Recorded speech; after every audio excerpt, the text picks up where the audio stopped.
podcast is part of the Sports Social Podcast Network.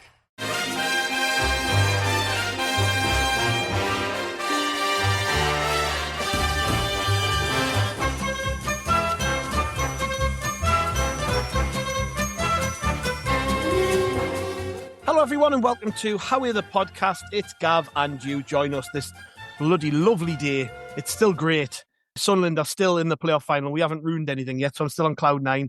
Still won against Coventry, or at least on aggregate we won against Coventry the other day. Dan Ballard is still God and I'm still absolutely buzzing. Anyways, we're here to chat all about it again, I think, because why not? Everyone's still on cloud nine, as I said, and as long as Sunderland are giving us happy moments and happy memories, we'll chat about them.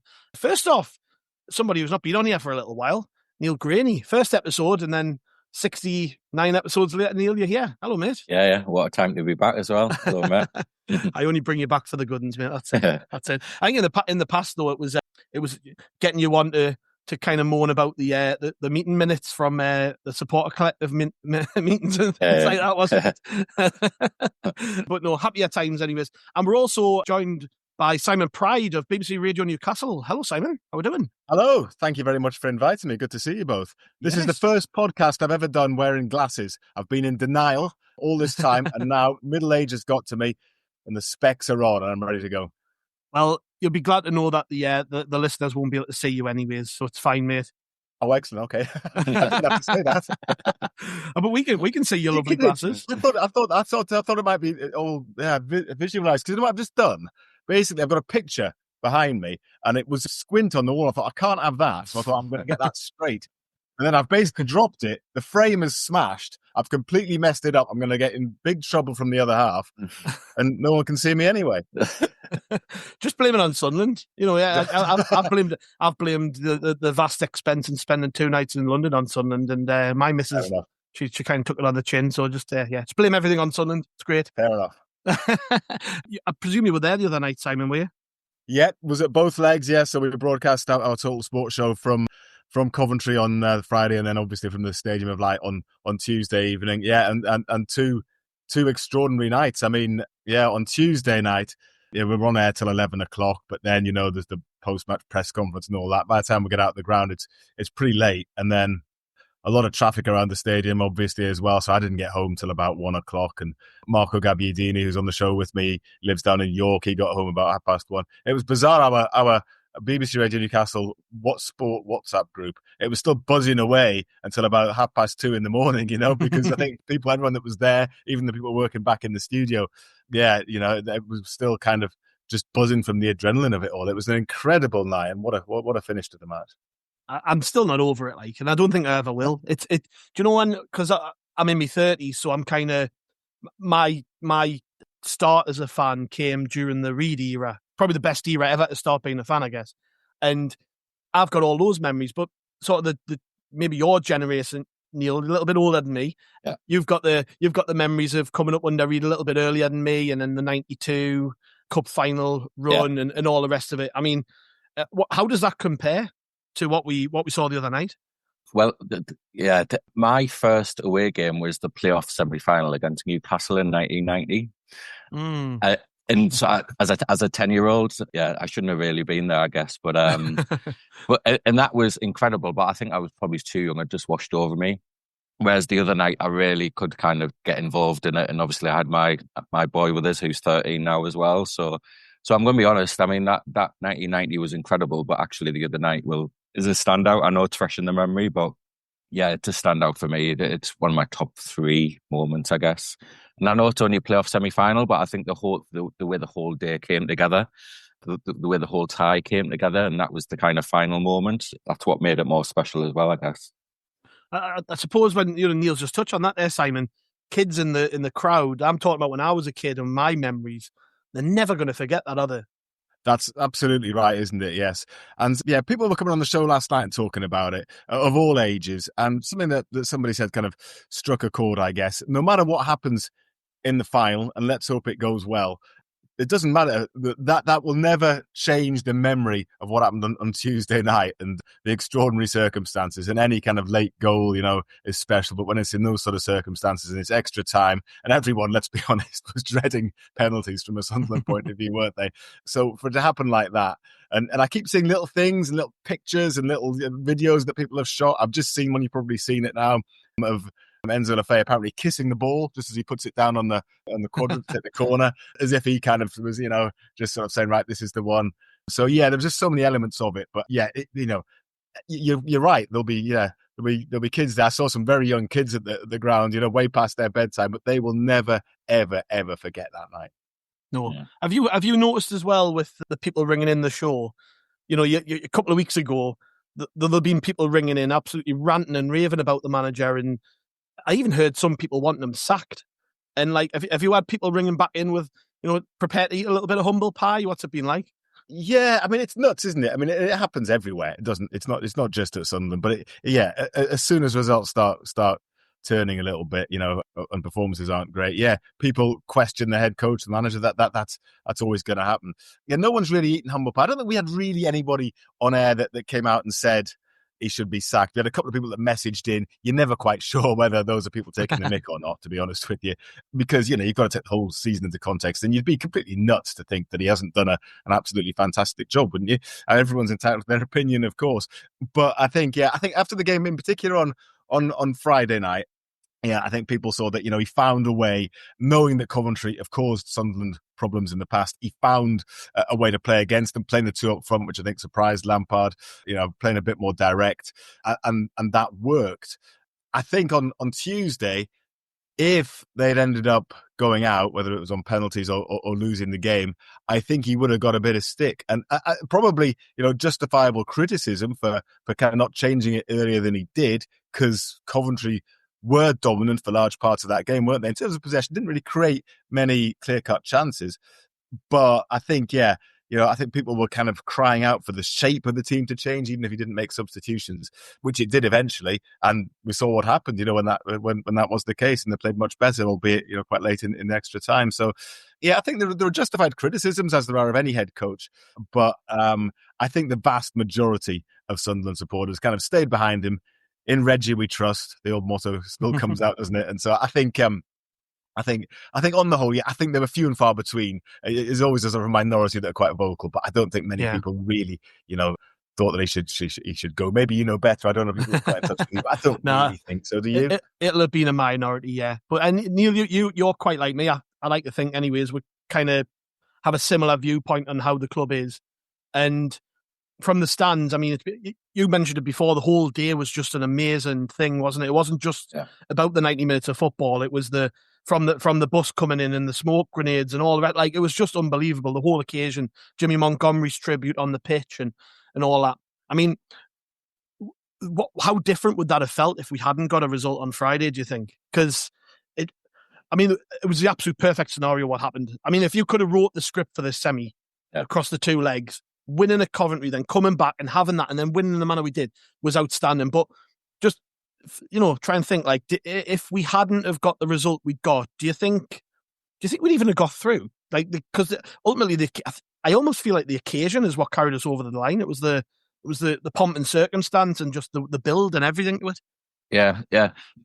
Going back to Simon's point in terms of kind of whether fans were truly behind or kind of getting worried and so on, I think you can always kind of listen to that vocal minority at first, but I always come back to kind of, we really don't know what's going on within the club, within the squad, within the changing room and so on. So I think I get my optimism from this idea that actually we can all have our opinions, but actually we don't really know what's going on in terms of how rested the players are feeling, how energised they are and so on.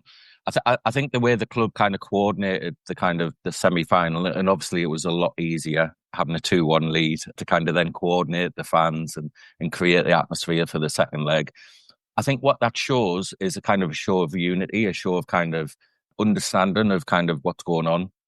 And if we didn't make it on Tuesday night, I don't think it's as powerful as kind of after the Charlton kind of defeat in 98. But I think there would be this kind of real show of unity. This is what we can do when we get together, and we can sell out the stadium. We can get there 2 hours earlier. We really can be the 12th man. So I did think as the night went on, especially when Coventry scored, all of this is kind of like, yes, it's kind of worked to an extent, but ultimately it may not work. But at the same time, going forward, I think we need to kind of package that, and irrespective of what happens next Saturday, we need to always think back to that and think, actually, if we could be like this, I'm not expecting it like every home game, but I think we do carry the team, and I think we were really important the other night. So that kind of showed unity, and importantly, understanding that connection between the club and the fans, which, going back to the point about kind of young kids, Jude's 13, so all he's known is kind of abject misery apart from the League One playoff final, which in essence kind of, it was a given. It should have been a given for a club this size. So I think there's kind of wins already, irrespective of what happens next Saturday in terms of the kind of connection the club has. It's going to be a big factor, isn't it, Simon, next week? Absolutely it is.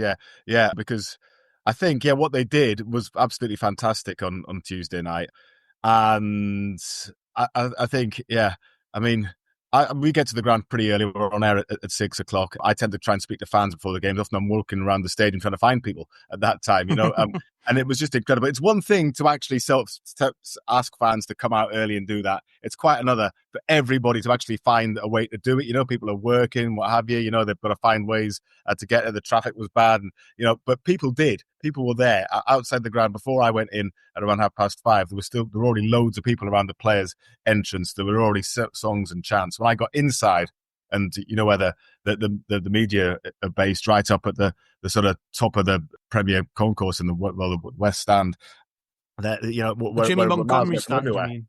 Hey? The Jimmy Montgomery stand. The Jim Montgomery stand. Sorry, Jim. Sorry. He won't thank me for that. I'm trying to get him on the show tonight as well. He won't thank me for that when I get the name of the stand right. The top of the Jim Montgomery stand, as I will now forever call it. But we're miles away from everything there. But we could hear, everything going on outside the ground. We could, the smoke had drifted in from all of the smoke bombs and stuff, and you could smell the smoke. It was just something different, something special from the off, and that surely does make a difference. And I think, as Neil said there, it kind of demonstrates to the fans that showed up, because people were thinking, is it just going to be me and a few others? Who's going to be there?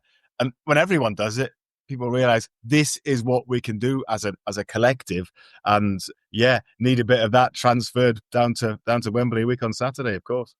I think the feeling going into Wembley, Neil, though, is, and we'll not preview the game at all, but just the general feeling coming off the back of this, we've got to harness that. As I said before, it's obviously, I don't want to talk about it too much, and maybe Simon can draw on this in a second, but I saw the way that Newcastle won in the cup final, and for me, it was the fans who got them over the line from the warm up right the way through. You've got to take your hats off to them. They did a fantastic job of getting the atmosphere going and the players getting involved in it and stuff. I kind of knew from watching the players warm up in that game, I was thinking, I think Newcastle might win this. But it is important. We've seen it in recent years. Do you remember when we, I think we played, was it Portsmouth in the CHIT-CHAT final? And I think everyone was just so hungover from the night before Trafalgar Square that it was dead in Wembley, and it didn't. But then we saw the other side of that when we won in the League One playoff final with the atmosphere. We just took over the ground. There was that many of us that the atmosphere had to be good, and it just makes such a massive difference, doesn't it? And that energy that was in the stadium, we have to take it down to Wembley. I think so, yeah. And to me, I feel as though the pressure's off. The pressure built. So Friday night, the pressure was building. It kind of went off again when we had a 2-1 lead, but the pressure returned on Tuesday and got kind of bigger and bigger or more intense as the game went on. I think we go next week without as much pressure. I wouldn't say it's a free hit, but certainly we can go and enjoy it as fans. As you say, maybe not try and over-enjoy it the night before. But yeah, I think if we can do something similar, get in there early, create our own atmosphere and be part of the overall atmosphere, I think that can be a huge difference. And I think we talked about kind of young fans before. We forget we've got a really young team sometimes, and actually more experienced heads may just let that wash over. They may have seen that before. They may have seen that at other clubs. A lot of our players are seeing all this for the very first time, and actually it probably is in awe of it in the same way that young fans are as well. So yeah, I think we can go down to Wembley with a little bit less pressure on. Almost, again, I think it is a bit of a free hit because no one's probably expecting us to win. We're the underdogs. I think that's where that goes in our favour as well. And yeah, let's see what happens. We can talk about that in another pod, I guess. Plenty of time to talk about that. You always hear players, that they always say how important the fans are. Sometimes when they're current players, you think, well, they have to say that, that's just always part of the narrative. But I think it's very telling when, we speak to ex-players all the time, and Gary Bennett and Marco Gabbiadini work with both of them, and plenty of others as well. They all say it does make a difference. It genuinely makes a difference. They've all played in big games.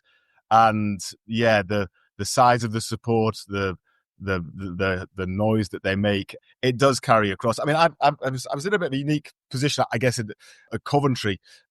Barnsley and Benno doing the commentary, and I've done all the build up, and then I'm doing half time and full time, but I'm actually just watching the game. And there was a great atmosphere that the Coventry fans created in there. They did a good job. They were loud. The Sunderland supporters, though, I'm still seeing that from the outside. I think that even though there were just a few of them, they made a heck of a lot of noise. The away travelling support, you two know both very well. It tends to be perhaps on the whole, even more positive than the home support. In that there'd be a bit more anxiety in the stadium when there's 40,000 there, and it can sort of feel a bit edgy at times. But the fans at Coventry were amazing. They had their songs that they were singing. And what was happening was the Sunderland fans were singing during the Coventry songs. I couldn't hear the Sunderland fans during that, but I could see that they were singing just visually. But what they were doing was they were making sure that their song was carrying on after the Coventry fans had faded. And then, they get even louder because they've got the stage now. The players who are warming up on that side of the pitch, they can hear that, and they're looking over and they're clapping their fans, and they're getting, that absolutely gives them energy. And it's great to see. I think it actually worked well for Sunderland that after the run of 5 games, the first leg was away, because I think, again, had it been at home and things maybe hadn't been going so well, again, you can't, it's natural because fans react to a game. And if they'd kind of seen something that made them think, oh, we're going to get a repeat of what we've seen in these previous games, it hasn't gone well, the atmosphere can change quite quickly. But with away fans, it's perhaps a little bit different. That's a slightly different dynamic. And I think, we saw that against Coventry. And obviously, the team did so well that it was easy to get behind them. And then, nuts scenes at the end when Mayenda went round the keeper and scored. So, that set it up nicely for the home game. During which there were a few lulls, of course there were, but then there were pockets of fans that were just sort of saying, it's gone a bit quiet here, let's generate it again, let's go again. Even after Coventry scored, that then happened again in extra time.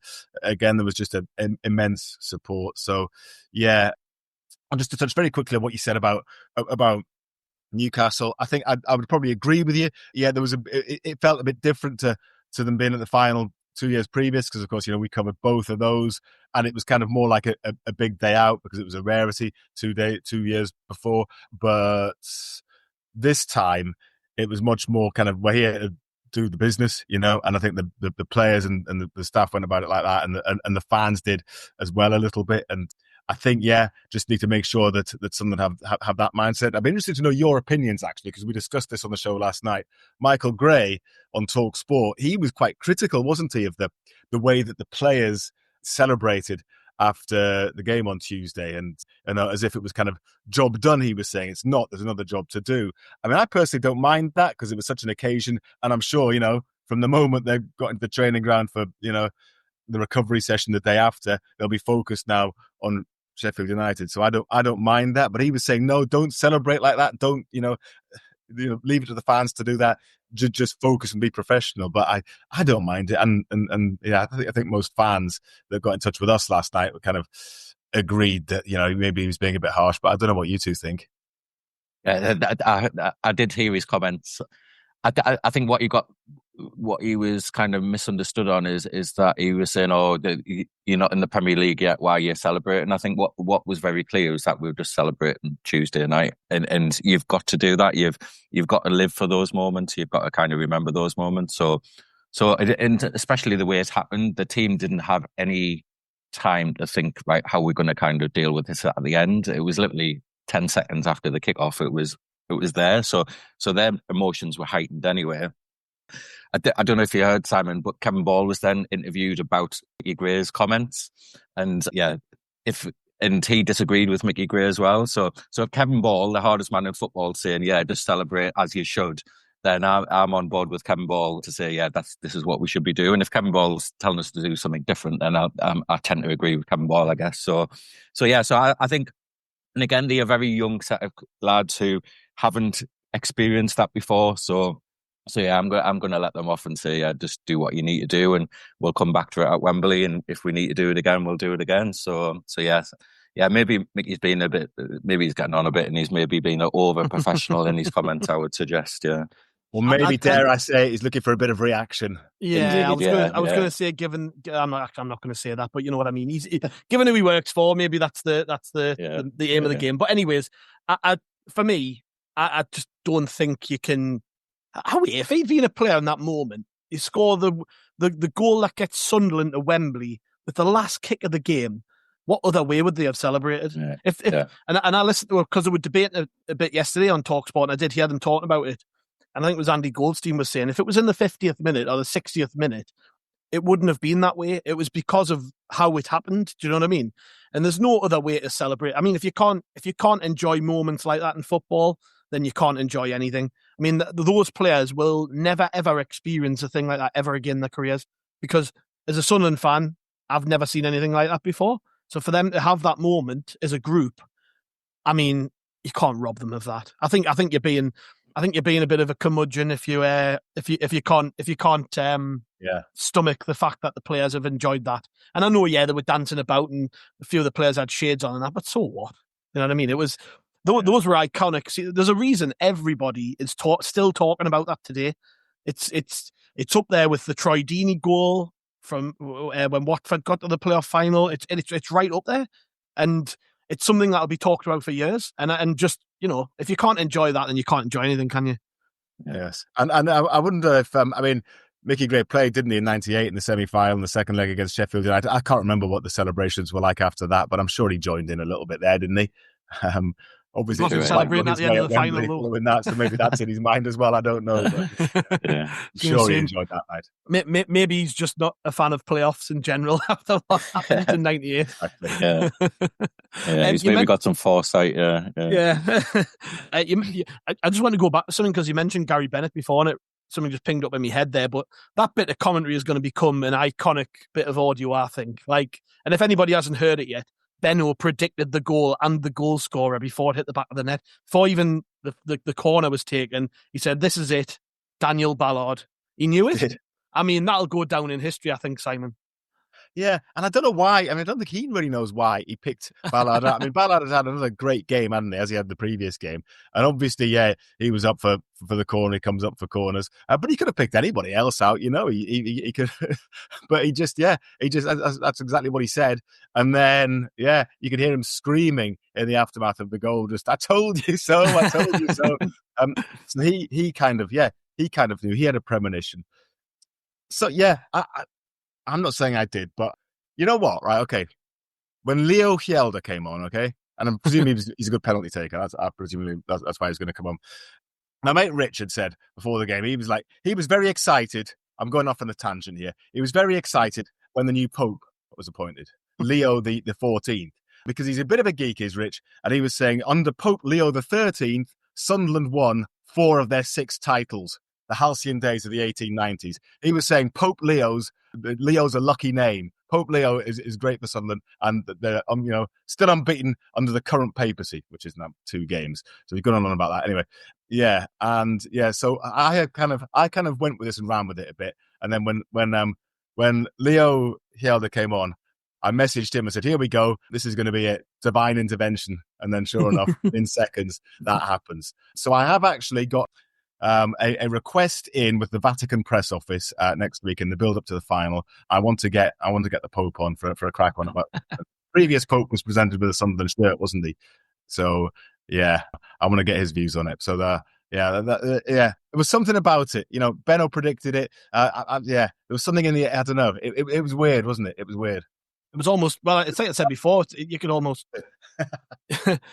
almost written the script, couldn't you, the other day? Like with I think you could have written the script. It was as if someone had written the script, Neil, like the way it happened. I mean, and Ballard as well, I know we touched on it just there, but Ballard for me was the star of the entire the two games. He was just unbelievable. And for him to get the winner, even if he hadn't got the winner, we would have still came away talking about the fact that Dan Ballard had played unbelievable again.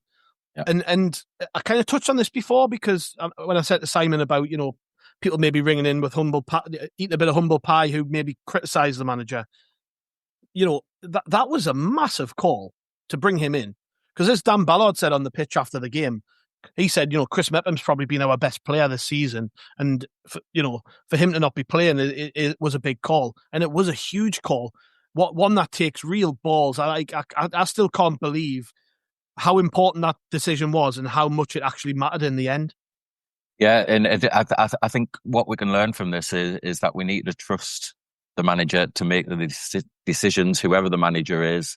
And if he gets those decisions wrong, then that's when we can kind of call them out and have an opinion and a stronger opinion on those. But he's got everything right. And I think obviously I was up till kind of probably about 3:30, 4 in the morning watching YouTube and so on. and I think the key thing is that we played the occasion on and off the field. We played the occasion over the tie. So that meant there was no kind of emotion involved in picking a team. And we got it absolutely bang on. And most importantly, the manager got it absolutely bang on. Yes, we didn't have possession. Yes, we had less chances and so on.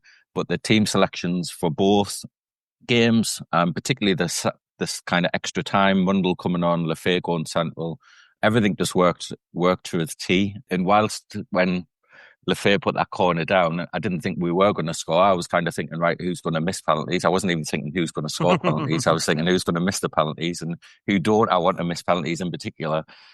So I didn't see it coming, to be honest. But yeah, here we are. But yeah, I think the key thing is to what I learned from overall and watching kind of Coventry pods and so on, and being rather kind of salty, shall we say, I think that's the word the kids use these days, is that actually we weren't bothered about having possession. We weren't bothered about looking like the best team. We were bothered about getting through to the final, and we did everything, or Le Bris did everything to get us there. Even, like I say, those last minute subs made a massive difference. The last 20 minutes of the whole tie is when we looked at our best. And that's when you need to be looking at the best, when it really matters, I guess. The tactics that were employed through the two games, Simon, they were quite contentious, because you were basically sat biting your fingernails for both games. But it's what's carried us over the line through the season, I think. If you go back to last season, we finished 16th trying to play a brand of possession football, which was dull to watch, to be honest. We struggled to break teams down, just didn't work. We had a bad season. There had to be a rethink, but it's largely the same group of players. And I mean, you've got to credit the manager, haven't you? Because it, as I said before, it takes balls to make big decisions, but in itself, deciding, right, in these two games, we're just going to sit back and try and use our pace on the break to harm them. That's a bold strategy, because especially with 47,000 Sunderland fans in the ground who aren't going to enjoy that for large swathes of the game. I mean, it's a real feature of Régis Le Bris as a coach, isn't it? That he doesn't seem to care what other people think, which I think actually is something that, to be a successful Sunderland manager is probably something you need. Yeah, he really impresses me when he speaks. He had to learn English pretty quickly as well when he took the job. 'Cause he didn't really speak much before coming, and yeah, he explained himself really, really well, I think. But he's always very calm and measured in his interviews. When people are kind of pointing criticism at him, he kind of takes that on board and answers the points that are made. He doesn't, as some managers have done in the past, immediately get a little bit prickly and kind of, shy away from those questions or try to belittle the interview. He doesn't do anything like that. He's really impressed me. And yeah, he found a way playing early in the season, didn't he? There was a lot of talk about the high press, etc., which perhaps faded a little bit in the second half of the season, and they started playing a little bit differently, and people have different theories as to why. But you're right, when it came to the semi-final, he came up with a bit of a different way of playing. He made that massive call on Ballard. Completely agree with you. It was a huge call to make, leaving someone out like Mepham, because he's played so well all through the season. But it proved to be the right call, because Ballard played so well, justified the faith in him. And yeah, playing with those sort of two strikers, but not sacrificing a man in midfield as a result of that, sacrificing quite a lot of possession, knowing they had to soak up a lot of pressure, defend the box well. They did that, but knowing they had both Mayenda and Isidore, and there would be opportunities for them on the break with quicker balls played over the top, and someone like Lefay hopefully being able to thread balls through like he did for Isidor's goal. It just that absolutely worked a treat, didn't it? The second game, I wondered whether he would do the same thing or whether he would kind of be a bit more of an approach that we've seen earlier in the season. So playing back with one central striker again. But he obviously decided, no, Coventry being a goal behind, they're going to have to commit players forward from the off. And again, that'll give us if they're pressing high, that'll give us the opportunity again to break quickly, with quick balls forward. Didn't quite work so well, did it? And when Coventry scored, I felt, that they were the most likely team to score. So, maybe he could have changed things a bit more quickly. In retrospect, it doesn't really matter. And when it came to it, he did change it in extra time, and the shape of the team changing, and the Lefay coming inside and getting on the ball a bit more. That did make a difference ultimately, but perhaps the decisive difference. Yeah, well, and it kind of justifies the position we took before these semis started, Neil, doesn't it? That the manager took in terms of prioritising rest and rotation, because then in the last, I would say, most of extra time, we were the better team. And I can't help but think, well, that must be down to the rest and recuperation work we did at the end of the season to be that sharp, because Coventry went from being completely on top of us to they looked flat and tired, and they'd really had to push themselves to get into the playoffs. So in those games where we sacked it off a bit, Coventry was still going hell for leather trying to secure a place in the top six. And you've got to think, that must have made a huge difference. And Régis Le Bris, he's not daft, and I know he doesn't. I know he doesn't particularly care what people think, but he must still have a wry smile on his face, thinking, I knew this strategy would work, man. You should just trust us. Yeah. I think what the normal fan, and they shouldn't understand this, but I think that what the normal fan perhaps doesn't understand is the amount of analysis, the amount of data that is used around the players, not just in preparation for match day, but every single day. If someone's showing low energy, then they'll sit out training that day and so on. It gets to that kind of minute detail. So I think looking back at that kind of last 6 to 8 games, yes, it was about rest and recuperation, but I also think, was it also about kind of working on that defensive shape that he was always going to play in them 2 playoff games? And it's easy for me to say this now because I was on the side of, yes, rest them. It doesn't matter if we get beat off Oxford. It doesn't matter if we get beat off QPR and so on. But I think if you look back on those games, if you really, really wanted to, no thanks. I'm guessing the defensive shape that we were playing in then, when we were letting QPR have the ball, when we were letting Oxford have the ball, was it just about kind of practicing the shape, practicing the defensive shape individually, but also as a team? So when it did come to really matter, then obviously they understood that. It would be very different to go hell for leather in those games, win all those games, I don't know, finish on 90 points or whatever, and then expect the team to play in a certain way in a playoff kind of level. So yeah, I think, again, it's easy for me to say because I sided with this idea of write the season off, get prepared for the playoffs. If we got beat the other night, then it's me eating humble pie. But I think we need to understand that there's a lot goes on into the decision making. Managers will take 10 minutes to pick his team. It's everything else that goes on during that week. We always hear about managers kind of first in, last out, kind of obsessed with kind of data and so on. We see it at the very top of the game with kind of, well, I was going to say Arteta, but let's say Guardiola in the way that they kind of obsess about the game and so on. So yeah, I think it's important to kind of put that trust in. And the final point I'll make about Le Bris is, no matter if things go right or wrong, he's almost emotionless. He's never kind of had a go at referees this season. He's never had a go at fans. He's never had a go at individual players. He's just so calm, and I think that's really important for such a young team to see how he's dealing with things, reflects on them in terms of how they should deal with things. And yes, he lost it a little bit when we scored some of the goals in the playoff games, but obviously the players saw that as well. I think the final whistle down at Coventry, they clapped the fans and they were off. The other night was just something different because of the timing of the goal and so on. That's interesting, isn't it, Simon? That his all-round approach, Le Bris, he comes from a background working in youth football, an academic background looking at. I don't know the ins and outs, but you might know this, Neil. What didn't he contribute to papers around rest and recovery in athletes and things like that? Yeah, so I haven't read. I've read one of his papers. It's around understanding the psychology linked to kind of the physical form. So kind of how particularly younger players. So his kind of contextual setting was within academy football, but he was understanding the kind of psychology around how players prepare and rest, and obviously it gets more scientific than that. But yeah, so and that was kind of the turn of the century, I think 2003 or something. So he did his doctorate then, and then he's been practicing what his doctorate was telling him since. So whilst he's a new manager as such, he's got a lot of background in that area. Yeah. And that's what they did. You're quite right, Neil. Those last 5 games of the season, he can't come out and say that, but they treated it like a pre-season. They can't say that because there are other teams that are playing for points, and so they have to kind of say the right things in the press conferences and stuff. But that's what they used it for. Yeah, it was kind of like a pre-season. They were managing every little aspect of energy conservation and the players that had niggly injuries, etc. They were working on things. They were working on parts of the shape and all that kind of stuff.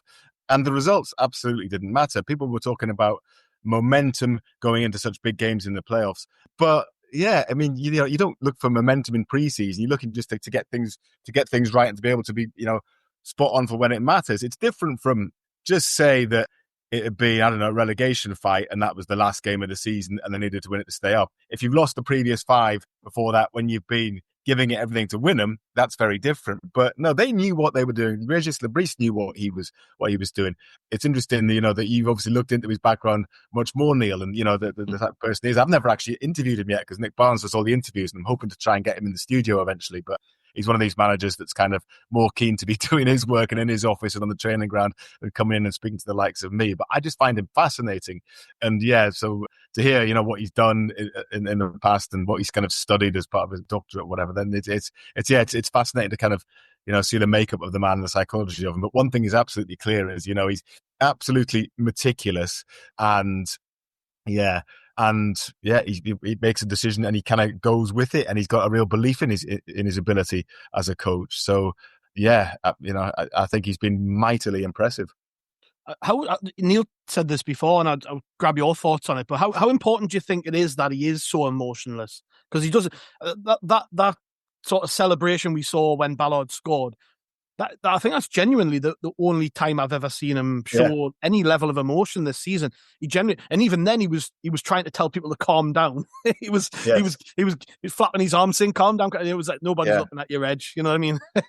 They're all in the corner. They're all in the corner celebrating. But I do think that's something that is quite important to be a successful Sunderland manager, because you ultimately anyway. I do anyways. I worry sometimes when people get too emotional that emotion can be channeled in the wrong way, I agree with you. I like a manager like that, and there are different types, aren't there? I mean, at Sunderland, well, you've seen Gus Poyet, you've seen Paulo Di Canio, you've seen players, managers that wear their heart on their sleeve, absolutely, and, go nuts in the technical area. I mean, I think probably people still look back quite fondly on Paulo Di Canio's knee slides, don't they? But on the whole, I prefer the Régis Le Bris approach. I really like his interviews that he does. A lot of managers are quite guarded, or they can be quite, they almost look down on journalists' questions and sort of give them short answers because they don't think, it's kind of, you don't understand what I'm doing, so I'm not even going to try to explain to you. But he does, and he's really honest in his interviews, and he can be critical of players sometimes, or of what's happened on the pitch, but he does it in such a way that it's never kind of chucking them under the bus. It's just, he's just honest about stuff that hasn't worked and stuff that has. And he's just he's always got a good answer to any kind of criticism that's thrown at him. He'll kind of agree with it, but he'll explain his thinking behind it. Yeah, okay, that didn't quite work.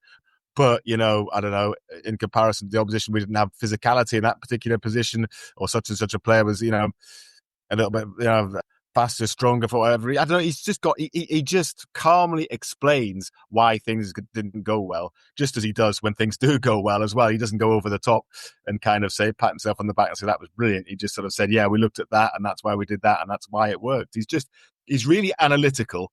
Yeah, just maintains this kind of emotional stability, which I think, is hugely important in his role. It's obvious he does care. that comes from the sort of time that he spends on the training ground and with the players. But yeah, I also agree. It was nice that when that goal went in on Tuesday night, even he couldn't hold himself back. And yeah, of course he cares. It's his own professional integrity. But I also think he's kind of in the time at Sunderland, he's kind of got the club. I think it's probably surprised him. The passion of the support for a second tier club, which you'd never get anything like that in France, would you?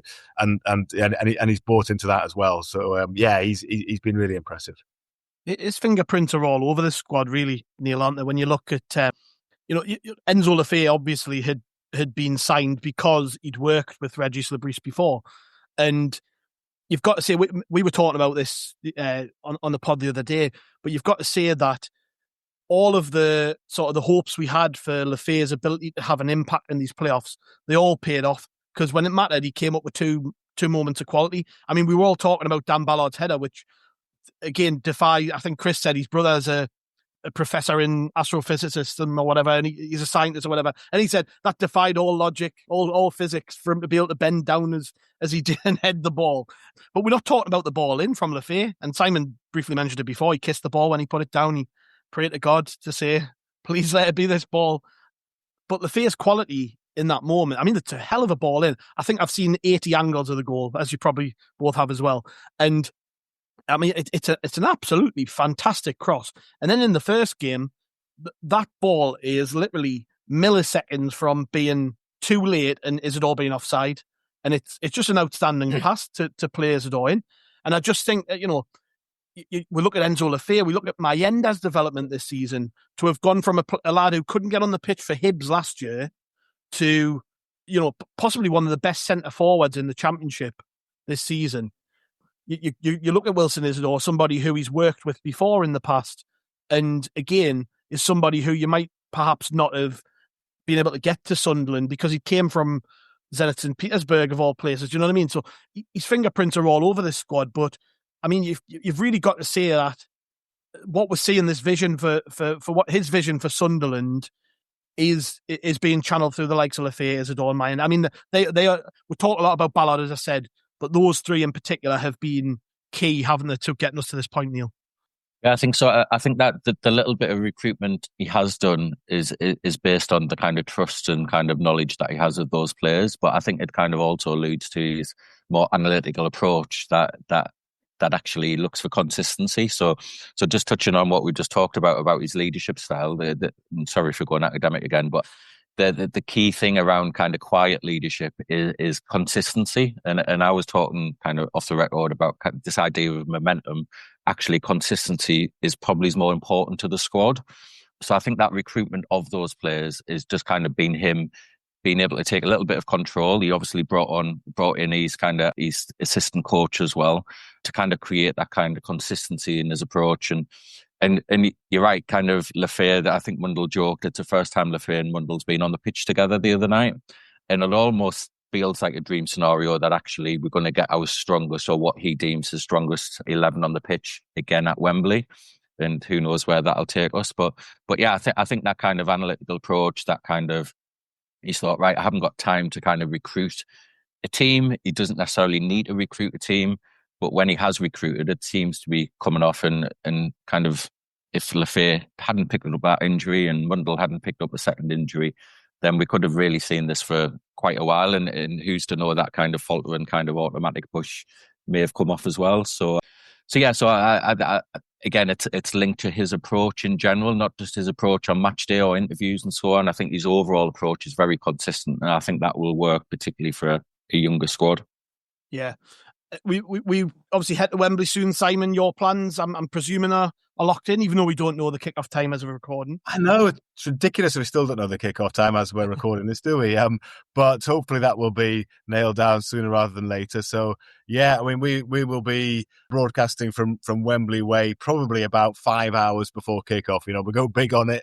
Of course we do, because these occasions don't come around very often. So yeah, we'll be on Wembley Way, and then we'll do a couple of hours from inside the ground as we build up to the match, and then all kind of reaction afterwards as well. That's the bit after the match is usually the point where Nick Barnes continues with Benno commentating. I try and get down to the pitch. We're not authorised anymore to do pitch-side interviews. They've got really strict with that. Like Sky don't like it if we get in their camera shot and stuff. But I'll be trying probably, I keep this quiet, just to sneak down and see if I can, hopefully if things have gone well, everyone's going nuts to try and get some Did you manage that for the League Cup final? Did you manage to get? Yeah, I did. So I did get to speak to Kieran Trippier before I got removed by security. Strong-armed out. He's very polite, but I wasn't quite supposed to be there. I just feigned a bit of ignorance. I probably won't be able to do the same this time. But we'll still get post-match interviews somehow, and then and fingers crossed it goes well. And all our social media team will be there as well with fans wherever people are congregating, whether it's in Covent Garden or whatever. Before the match, after the match. So we'll cover all that. It's not just, it'll get national coverage, of course it will, but they tend to sort of get in there and get out again and cover the game, a little bit of reaction. We're in there for the duration, so the whole day and afterwards as well. And yeah, if it does go well, we're planning to do an outside broadcast from Sunderland on the Monday as well, to which you would both be very welcome to come if you're around on Monday. Goodness knows where you'll be or what you'll be doing, but we'll obviously make the most of it and just try and bring you the best coverage we can of the occasion. It must be brilliant though in your role to be able to because you mustn't. I was figuring this out earlier, and I was like, this will be my 5th Wembley trip in just over 10 years, something like that. Just watching Sunderland, you've seen Newcastle there twice as well. I mean, that must be great in your role to just be that close to it all. Oh, it is. Yeah, no, it is great. And we even, we cover the smaller teams as well. So, Gateshead won the FA Trophy last year and they won that. Yeah. So that was great in its own way. But you're right, when it's a big one like the Championship playoff final or a League Cup final, obviously we had Sunderland there in 2014 as well.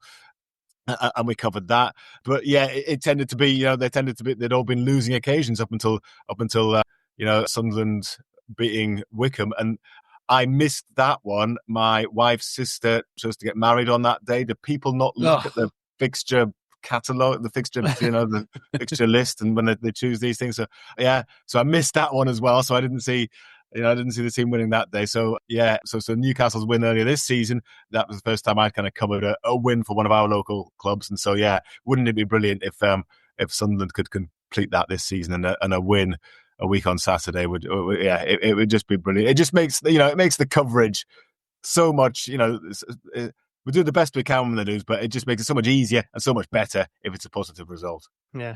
Your plans firmed up, Neil? Are you all ready to go? Yes. All sorted. I booked my hotel in November, I think it was. So, that's all sorted anyway. I'm just going to drive down. I find it easier. And so I'm going to stay down for the full weekend, Friday to Sunday. Maybe Covent Garden, Trafalgar Square on the Friday. Certainly my 13-year-old loves that. It was funny, he was walking along when the pyros were going off and he turned to us and he went, "I've missed the smell of pyro on Tuesday night." So we'll be doing everything around that on the Friday, and then Saturday, who knows? I guess it's results dependent. So there's plenty of people staying down Saturday, so we'll see. Sounds like a line from a Vietnam film, doesn't it? It's not what I expected him to say. I thought he was going to say something else, but here we go. I'm just about firmed up, and it was the biggest ball of stress ever, arranging everything for 8 people. I'm not doing it again. I hope we never play at Wembley again, just so I don't have to arrange hotels. The tickets were the easiest part, surprisingly, despite Ticketmaster deciding to fluff its lines again. Yeah. Well, I needed 10 tickets yesterday, and we managed. That was the most stressful part, but it's definitely easier if you just book a hotel and earlier, and then particularly with me driving as well, tickets was the main focus yesterday. So my problem was I've got mates who they book their trains and hotels after the first leg, and I'm like, I can't tempt fate. If I do that, because what you're doing is you're gambling on us getting there. You might lose some money, which is what it is. But in my head, I'm like, if I book trains and a hotel before we've even got there, I can guarantee I'll blame myself if we don't do it. As stupid as that sounds, and I imagine people listening will have been in a similar boat. But then at the same time, I would have saved a hell of a lot of money had I done that, because it's been a very expensive one. But nonetheless, I'm looking forward to it. We're going to ramp up our coverage as we head towards it. It's literally around the corner. What are we, 9 days out now from that? I mean, amazing the quick turnaround, isn't it, Simon? How, straight out of one game and then all of a sudden we're we're already looking ahead to the final in just over a week's time. I mean, crackers. Yeah, it is. But I mean, I guess, yeah, at least, I mean, it could have been less time, I guess, 10 days is, just about enough time for us to kind of, I mean, yeah, we still need to know the kickoff time. I mean, I don't know why they can't reveal that earlier. But why do you suspect that is, by the way? Because I know Sky, Simeon Golomer, we had on our podcast last week from Sky Sports, he actually said it's nothing to do with Sky. He didn't say what it is, but it's not in the hands. We don't know. We've been in touch with the EFL again, and they just say, no, sorry, we can't tell you. We can't even give you any guidance. So I've no idea what it is. But yeah, so it's kind of, all fans obviously have to have a quick turnaround in terms of planning and all the accommodation and stuff. And as do we in terms of our, we have to get, because the engineer that we were going to have, he can't make it that weekend because he's already got something else on, because people are booked up to do stuff, so I have to find another engineer and all that kind of stuff. So yeah, there's all the logistics. It comes around quickly, but it's hopefully worth it in the end. And I guess it's probably about the right amount of time, isn't it, for the players to recover from Tuesday, but not too long to wait to kind of then get on with it. I mean, they'll probably be itching for it, probably from now onwards. They just want to probably get on with it. So otherwise, I think from the fans' point of view as well, as if Tuesday wasn't nerve-shredding enough, the build-up to it and the butterflies over next week, it's going to be ridiculous, isn't it? It is indeed. I'm looking forward to it, though. So, we'll be back with a bunch of shows. We are daily at this point, so make sure you get subscribed to How We're the Podcast if you aren't already subscribed. Just leaves me to say thank you very much, Neil. Appreciate your time, mate. Cheers, Gav. Thank you. See you on Wembley Way, and possibly see you too, Simon, on Wembley Way if you're hanging around. Indeed, yeah, we'll be there. So yeah, absolutely great. We'll speak to as many Sunderland fans as possible. So looking forward to it, and thanks very much indeed for inviting me. Really enjoyed it. No problem. And just before you go as well, just in case people aren't aware, how can people listen to your show? Yeah, Total Sport. So we're on BBC Sounds, so you can easily find us there. Just search for Total Sport North East on BBC Sounds, and then we're as usual kind of on DAB. Some people still have all the old FM radio as well. So yeah, 95.4 on FM. Find it there, 6:00 every weekday night. We're on. It's usually Marco Gabbiadini that's with me from the Sunderland perspective. Gary Bennett does a Friday as well, but we have others on occasionally as well. It's actually Martin Smith. So yeah, recording this on Thursday. Martin Smith, son of Pele, is on tonight. Great, yeah. We had Martin on the other week, and he was good. He was good crack with us as well. But yeah, thank you very much, Simon. Been great. Thanks, Neil. Thanks to the listeners. Like I say, we'll be back with another pod tomorrow. We'll catch you then.